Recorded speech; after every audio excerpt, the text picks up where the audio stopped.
Hey guys, I'm Amy. I'm a pelvic floor physiotherapist at Proactive Pelvic Health Center. And today I wanted to touch on a question that I get pretty often when working with the postpartum population, and that is, when can I return to running after having a baby? So it's really great to be motivated to return to exercise postpartum, but we have to make sure that we're allowing for sufficient healing and time for recovery of the body before getting back to a sport such as running, which really has a lot of demand in terms of impact specifically on the pelvic floor. So in the past, there's kind of been not really any strict rules in terms of when it was safe to go back and when it wasn't. But luckily in 2019, there was a set of guidelines that were published, which really are quite thorough and go through all the different requirements that you should look to achieve postpartum before you make that transition back to running. So this is something that is really great to kind of take clients through to be able to make sure that they're kind of checking all those boxes before they return back.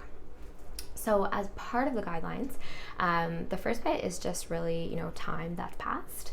And the guidelines say that you want to wait at least 3 to 6 months to make sure that you're allowing for that kind of necessary healing time for the tissues.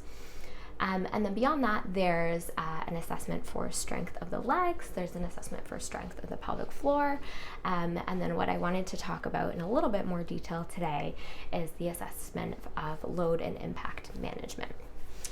So to pass this part of the test, you have to basically go through each of the tasks and be able to perform them successfully without having any pain, without having any vaginal heaviness, and without having any urinary incontinence. So we basically, in clinic, just go through them step by step and kind of see where you're at in terms of your skill level there. So the first is walking. You should be able to walk for a half hour without having any of those symptoms before you even think about returning to running. And some of the other ones I thought I would demonstrate here. So I'm going to back up a little bit. Balance. So you need to be able to have 1 foot balance for 10 seconds on each leg. So that's one of the tests. Another one is a single leg squat. So I would just get a client to kind of come on 1 foot, and then you should be able to do 10 squats on each side without having any symptoms.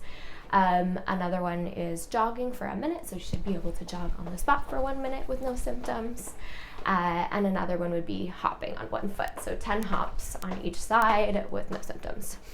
So there's a couple more to that list, but that just gives you a little bit of a taste of some of the things that you want to make sure that you're able to do before returning to running. And of course, if you are interested in learning more, you can book an appointment with a physio here, and we'll take you through the rest of the assessment. Thank you.